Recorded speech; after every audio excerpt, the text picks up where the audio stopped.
Thanks for joining us for a special Mother's Day edition of Here's the Truth. I'm independent journalist Georgia Fort. When you think of a mother, you think of a woman who nurtures with a selfless spirit. But what if I told you some are exemplifying that in their homes and in their communities? For our top story, we're amplifying the mothers who lost their children in the most heart-wrenching way at the hands of law enforcement. And even while suffering, they're mothering a movement that's bigger than themselves. When I had my first child, who was Kobe, that's when I learned what true love was, and that doesn't, loved everybody else up until that point, but there's something really deep and special about the love of a child. Amity's 21-year-old son Kobe's life was taken at the hands of Brooklyn Center Police in 2019. Being a mother means to me, we bind the glue. We are that ingredient within the family that holds everybody together. Valerie is the mother of Philando Castile, the 32-year-old man who was shot and killed during a 2016 traffic stop in Falcon Heights. And have that canal of life, as a human soul. Nobody else can do that for us. So it's a privilege. It's a privilege to be a mother. 9 months you carry a baby. You die again giving your baby's life, and you must have the nerves to kneel on their necks, pump bullets in them, overkill, rob and steal. Kimberly Handy Jones's 29-year-old son Cordell was shot and killed by St. Paul police in 2017. I'm his mother. He called me, so I heard them kill my child. And it was like within no time of them approaching him. I hear bullets, bullets, bullets, and then I don't hear no more, and then within 5 to 10 seconds, I hear another bullet. So there was a pause in between that last bullet. I have a voicemail. He must have been 6, 7, 8, I don't even know. It's been on my phone forever, and I keep it, and it just says, "Oh, hi, Mom. Just wanted to call and say Happy Mother's Day. Okay, bye." And so, I'll listen to that just to give me a Happy Mother's Day from the one that can't say that to me anymore. I'm one of them huggers. I'm a lover. And just not having a piece of him is another stab in my heart. But just not having him here, having that empty space. You hear a lot of us talk about the empty chair, the empty place at the table, making a spot, putting a plate there, and all of this, because it's pretty hard to accept, but we know the reality. Cordell was a gift from God. That's first of all. I just miss his presence, but his laugh was so infectious. I could still hear Cordell's laugh in my head. He wanted to go to college, he wanted to cut hair. There was a lot of things that he wanted to do that he doesn't have that opportunity now. Katie Wright lost her son Dante in 2021 during a Brooklyn Center traffic stop when the officer said she mistook her gun for her taser. You'll never understand the pain, and I hope you never understand the pain. And in our situation, it's not just that we've lost our children, which I'm sure to any parent is tough, but it's the manner that we've lost our children. Pain they bear the brunt of every day.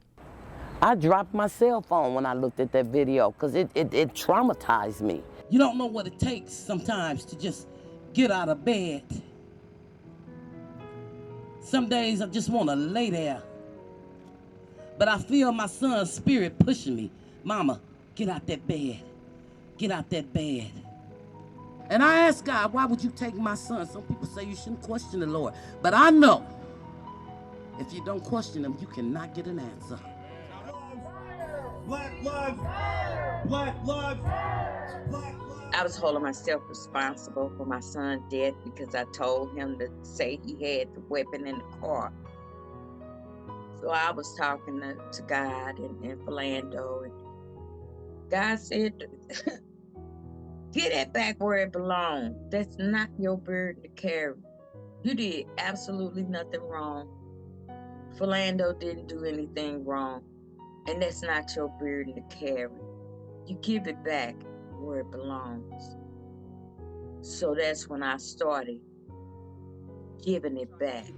Is make it so nobody else's name ends up on this freaking horrible list that our loved ones are on. He gave the best hugs in the world. In fact, that's what I would do if I knew this was coming. I would have just held him for an hour. They had no right. They had no right to take him from me. I miss him very much.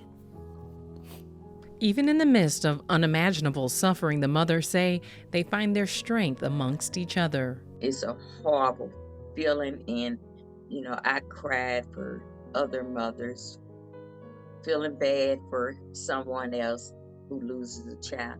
Then I had to cry for myself. I had to cry for my son too. Well, sometimes I gotta call a Katie or a Miss Valerie or somebody like that just to really feel understood. They're using their experience to push for legislation and cultural change. If traffic stop policies were pushed for when Philando Castile was killed in the same color car as my son, same almost scenario, right? He was with his girlfriend and he was shot and killed. If we would have had those policies then implemented, Dante would still be here.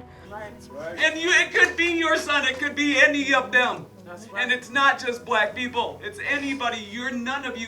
You guys could leave right, you're not safe. Nobody is safe anymore.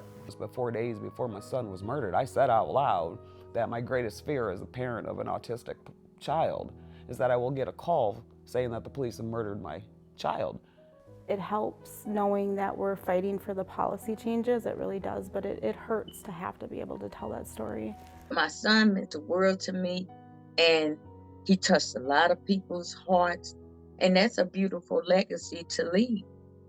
So what I'm gonna say, not for the fortune, not for the fame. Stand here today and say them names. 1 foot up, 1 foot down, put them up together, you got boots, boots, boots on the ground. Now they're using Mother's Day weekend to make sure their babies' names are remembered. Why we sit here and celebrate and throw balloons in the air because we don't have our son to hold, we don't have our son to touch. Every day I'm afraid I'm gonna forget his voice. I always tell everybody, even though he was taken from us, he shined so bright when he was here, and he's going to continue to shine bright even in death. Well, I wish Happy Mother's Day to everybody. And the best piece of advice I can ever give, and thank God that I have followed this advice myself, is don't ever go to bed mad. You never are guaranteed tomorrow, so just make the best of today and absolutely hold on and love your babies, because you just don't know. Still ahead, we learn the different approaches two women are taking on their journey to motherhood. It means a lot to me because I always want to be the mother that I never thought I would be. This is a testimony. This was, it didn't happen to me, it happened for me. Plus, buckle up for a joyride with Destiny Roberts. I want to just tap into anything and everything I can do and just give the world the gifts that God has given me.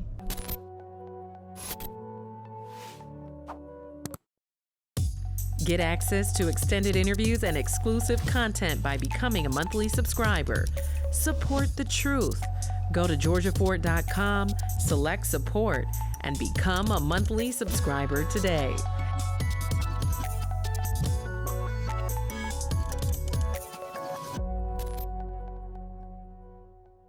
To me, public functionary is the future. I think just this rootedness in really early career artists, in emerging practices and emerging artists, it's sort of like this future-looking moment. Public functionary to me has always been about artist support.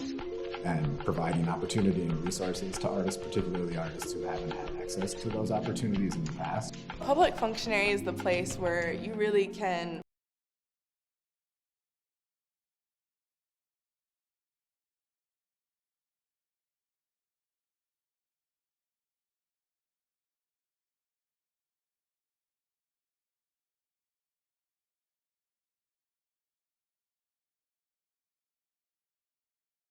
Child is one of life's most cherished moments, one that many of us dream of.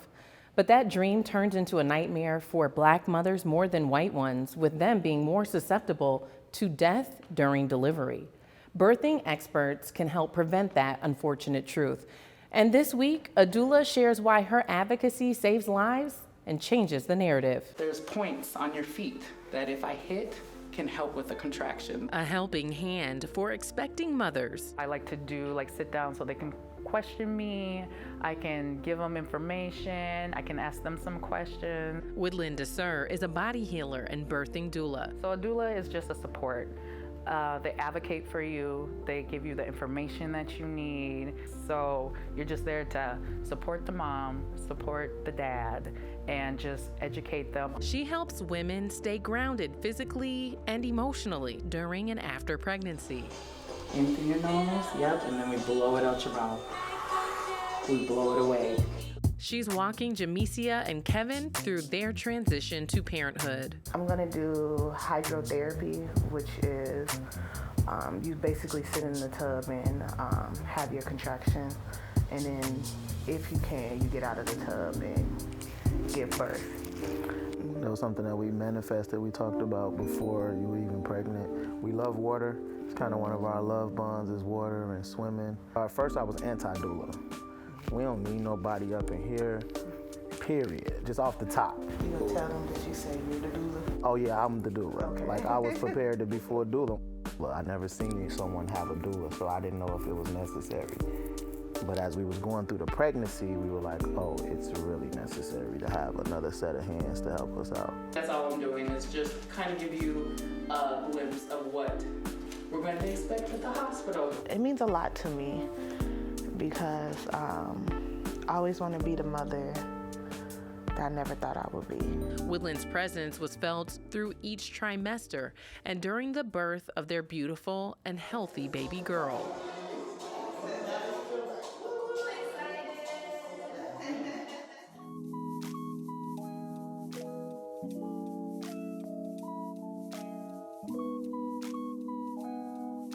Why do Black doulas matter? Because Black mamas matter, and Black mamas get ignored. For me, it was important that the doula be culturally competent. What I didn't want to do was have to fight for our own traditions, and what we want was someone outside of our culture coming into our home and telling us how to give birth to a Black child.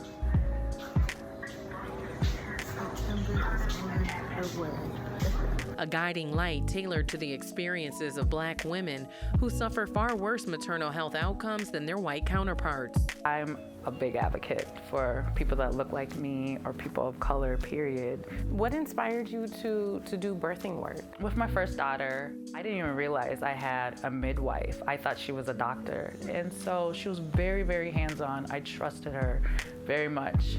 And then, but my second experience with my twins, it was like horrible how the doctors were treating me. And so I would fight the doctors a lot.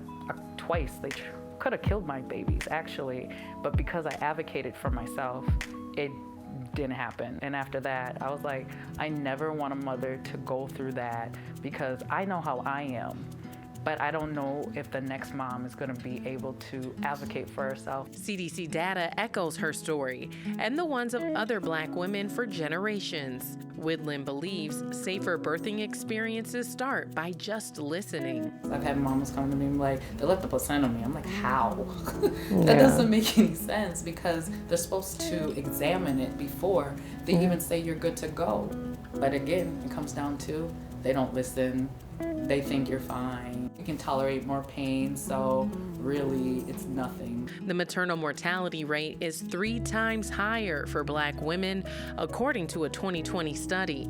And Black women suffer double the amount of near-death experiences. And so it's just helping keep that peace and help them feel empowered to let them know they have the choice, not the doctors. Has working with a doula helped ease any of your anxiety? Absolutely. Like the moment I have pain or I have like crazy questions about, you know, I've read up on this or that and I need you, like, what is this? She'll, you know, give me all the information that she has, and it's always good to have someone to call on. Through Woodland's work, and with Kevin by her side, Jamesia says she feels supported. Because you're going to be listening to him encouraging you, and then you're going to see the difference it's going to make. But overall, my pregnancy's been good. I think I only threw up maybe like 5 times. Kevin's been a great help. Yesterday, I sat there and I watched all of them white women come into their doctor's appointment by themselves in Maple Grove, and it looked completely normal. But in my head, her walking in there by herself is just Harriet Tubman. You might as well just see Negro spirituals behind her. You know what I'm saying? Like every doctor's appointment has been like a form of resistance and revolution, and for me as well too, of being present and being there. I would recommend it. It's very helpful, you know. No matter how much your partner helps, you know, it's always good for another woman to be there that's been through it, and you know, that could be that voice for you and your partner while you're worried about, you know, your child. So I definitely recommend doula, and it's not just for one color, it's like for all people, you know. Woodland says her helping hand can save lives. Like when it comes down to all that and pressure, you just might just give in to whatever somebody's telling you because you're like, I'm just so exhausted, or you're fearful. So it's just having somebody there to support you on your journey, I think is just beneficial and really awesome.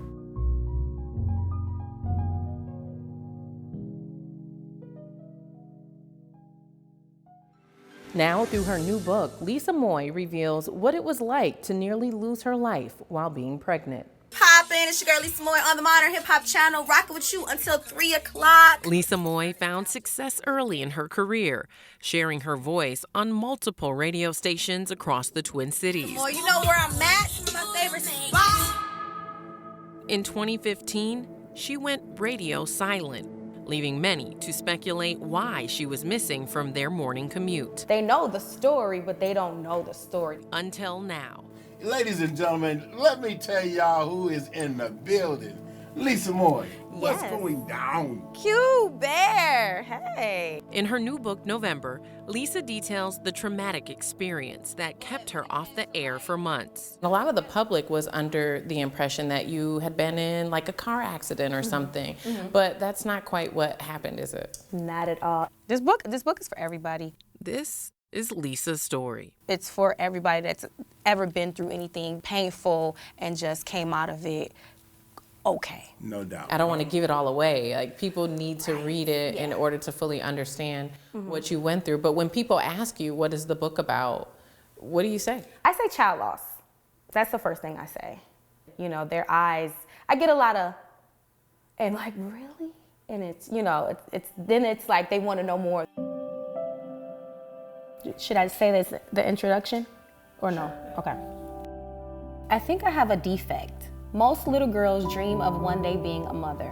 My dreams were a tad bit different. Up until the recent release of her book, Lisa had kept her painful loss and the grief that followed private. What happens when your world gets rocked and your idea of motherhood is now replaced with scars on your body and sweat-drenched nightmares? I battled, you know, letting people know what was going on with me, and then also being angry that the world just should have just known. Like, you should just know that Lisa is not on the air and something's wrong, and people who don't know me should just know. But it just, you know, it doesn't work like that. The world does not work like that. Even when I got back on the air, my fans didn't pry. I thought I was gonna get so many like, well, where were you? What you was doing? I didn't get that. They gave me my space to kind of tell them what I wanted to tell them, and I really appreciated that. A lot. Yeah. What do you do when guilt drowns you and you reemerge differently, and a part of you that once was is now missing? On November 13th, Lisa's pregnancy ended.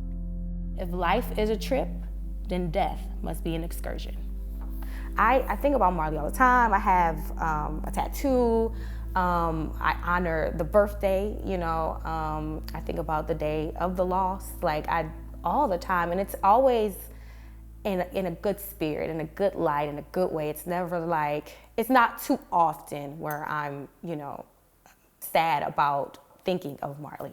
And part of your journey through your trauma, it seemed like there was some anger there. Oh yeah, absolutely. Can you talk about the different stages of processing this traumatic, almost life-ending event? Yeah. And how you were able to get on the other side of your grief and your trauma? Yeah, I think you have the depression, the sadness, you have the guilt.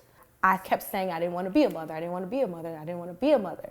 So that's where the guilt kicked in. I'm like, okay, I just finally got okay with this decision, and now it's like, it's gone. Me being able to really live out my decision it has been taken away from me. So then that's where the anger comes in and the questions of, well, why? Why did this happen to me? Why would you let this happen? When I say you, I'm talking to God. That's my conversations that I have with God. You did this, you gave me this, and I was okay with this, and then now you took it away. So now I'm mad. Now I want to know what you're doing. Why are you playing with me? Each page of November shares her most intimate thoughts, a paperback tour of her conscience. Why did you choose to write the book from that perspective? Because no one knew that was going on, Except God. Lisa's faith grounded her until she was ready to heal. But all the way through, God was with me. And when I trusted in God, then I got more relief and more peace, and I got away from the darkness of the depression piece of it or the guilt piece of it. I got to the more, okay, well, this is a testimony. This was, it didn't happen to me, it happened for me. I feel like the public knows you more as being a radio personality and doesn't know that you have this deep passion for writing and poetry. So have you received any questions like, oh, I didn't know you were a writer? Oh, for sure. I didn't know you wrote poetry. I didn't know you were a writer. I got that all the time. Writing was something that I used as a tool for release. It was something that I would just do and get my feelings out, or if I couldn't say something to my parents the way that I wanted to say it or to someone, I would write about it. And it was more personal. Now, Lisa sees the power in her vulnerability and hopes to help others who are in similar situations know they're not alone. There is a light. Keep waking up every day. Every day you have to keep pushing yourself, knowing that there is going to be better days ahead, for sure. Today's Joyride is sponsored by Nail Partners. In this week's Joyride, the multi-hyphenate Destiny Roberts shares the reason for her hiatus and how motherhood is fueling her new work. When people meet you and they're like, what do you do? How do you explain that you're this multifaceted artist? That's funny. Every time I do get asked that, I kind of do that chuckle, like, oh man, where do I even start?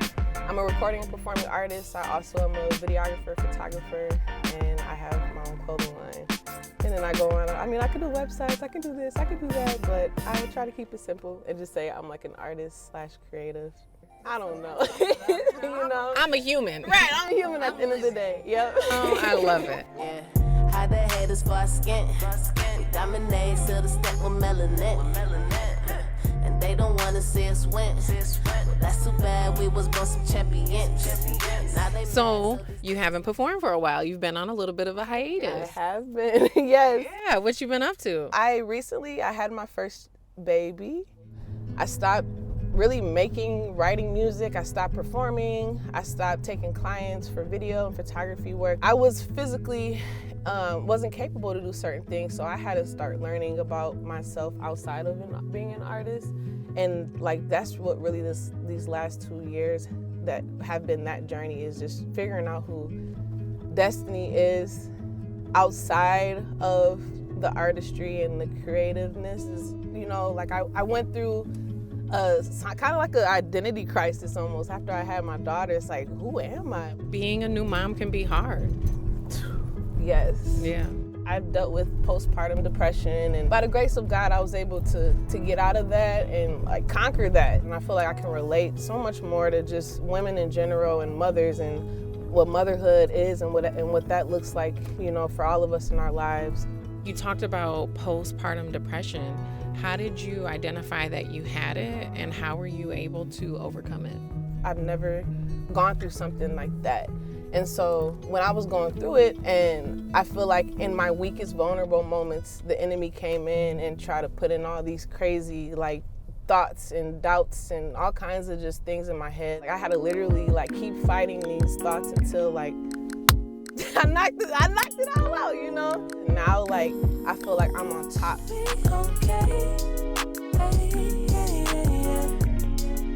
I'm on my way. So, why is this school so significant to you?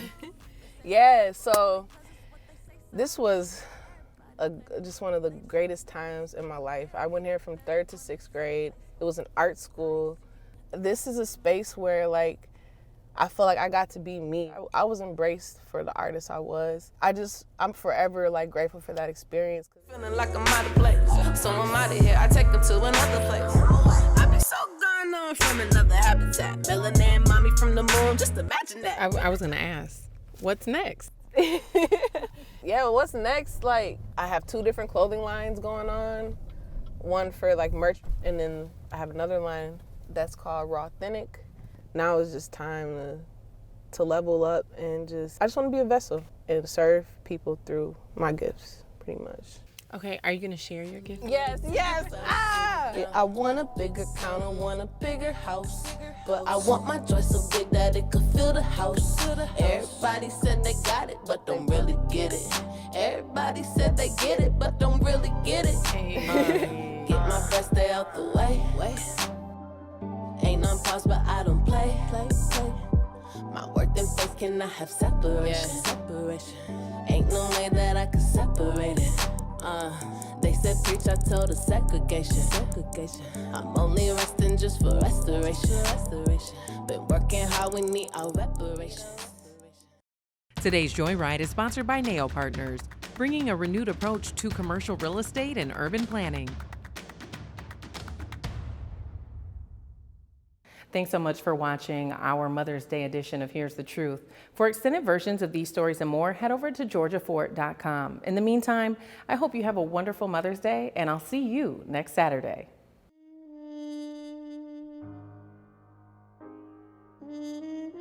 Next week on Here's the Truth. It's been nearly 3 years since the murder of George Floyd. We hear from community about what has and has not changed. Don't miss Here's the Truth, Saturdays at 11 a.m. on the CW Twin Cities.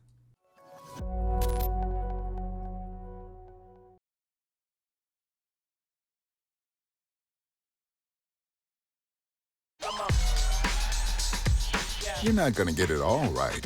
Just make sure you nail the big stuff.